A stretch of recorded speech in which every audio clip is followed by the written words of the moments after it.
ওয়ারিশ সূত্রে প্রাপ্ত সম্পত্তি বন্টননামা ছাড়া ক্রয় করা যাবে কিনা, কখন ক্রয় করা যাবে না, কখন ক্রয় করা যাবে, এই বিষয় নিয়ে বিস্তারিত আলোচনা করার চেষ্টা করব। ধরুন আপনি একটি জমি ক্রয় করবেন, সেই ক্ষেত্রে ওই জমিটি যারা আপনার কাছে বিক্রি করতেছে তারা ওই জমিটি ওয়ারিশ সূত্রে অর্থাৎ তাদের মুর্শি সম্পত্তি, তারা তাদের পিতার থেকে পাক, দাদার থেকে পাক, যে কোনো ভাবে তারা ওয়ারিশ সূত্রে ওই সম্পত্তি পেয়েছে।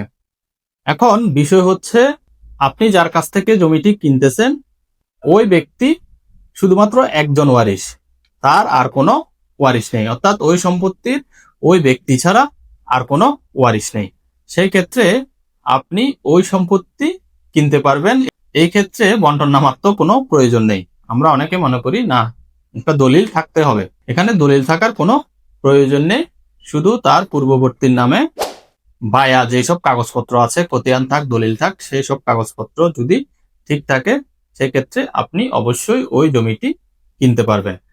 এবং যখন দেখবেন আপনার কাছে যে জমিটি বিক্রি করতে চাচ্ছে তারা আরো 4-5 জন ভাই বোন আছে, হ্যাঁ, সেই ক্ষেত্রে তারা যদি আপনার কাছে ওই জমিটি একজন বা দুইজনে বিক্রি করতে চায়, সকলে না, সেই ক্ষেত্রে তারা যদি ওই সম্পত্তি সকলে মিলেই আপনার কাছে বিক্রি করতে চায়, অর্থাৎ একটি প্লট, একটি জমি, এক দাগ, ওই দাগের সকল সম্পত্তি সবাই মিলে, বা ওই দাগের 5 শতক সম্পত্তি, 10 শতক থেকে 5 শতক সম্পত্তি আপনাকে সকলে মিলেই রেজিস্ট্রেশন দিবে, অর্থাৎ সকল ওয়ারিশ, ওরা 5 জন ভাই বোন থাক বা আরো বেশি, সকল ওয়ারিশে মিলে যদি ওই সম্পত্তির অর্ধেক বা সম্পূর্ণ সম্পত্তি আপনাকে রেজিস্ট্রেশন দেয়, সেই ক্ষেত্রেও আপনি বন্টননামা ছাড়াই ওই জমি ক্রয় করতে পারবেন।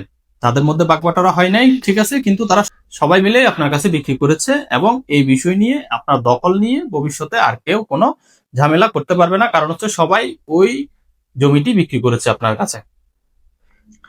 এখন বিষয় হলো, যদি একাধিক ওয়ারিশ থাকে, অর্থাৎ ওই জমির ওয়ারিশ 4-5 জন, ওই 4-5 জনের সবাই আপনার কাছে জমি বিক্রি করবে না। ওই 4-5 জনের মধ্যে একজন বা দুইজনে আপনার কাছে এক পাশে একটা প্লট করে, বা 10 শতক থেকে 2 শতক জায়গা যে কোনো একজন বা দুইজনে আপনার কাছে বিক্রি করতে চাচ্ছে, ওই জমিটি আপনি নিতে পারবেন কিনা।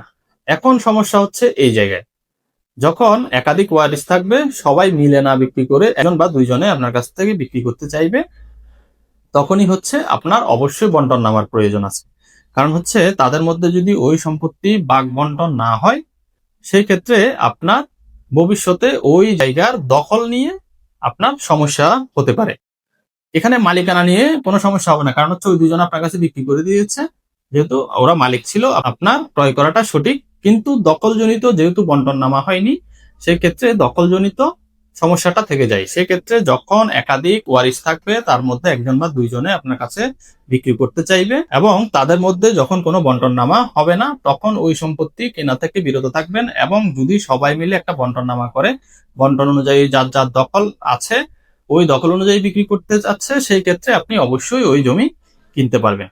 আশা করি বিস্তারিত বুঝতে পেরেছেন যে একাধিক ওয়ারিশ থাকলে তারা যদি কোনো সম্পত্তি বিক্রি করতে চায়, তাদের মধ্যে বন্টননামা থাক বা না থাক, কখন আপনি ওই সম্পত্তি কিনতে পারবেন এবং কখন কিনতে পারবেন না।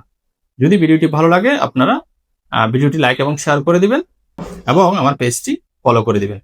ধন্যবাদ সবাইকে।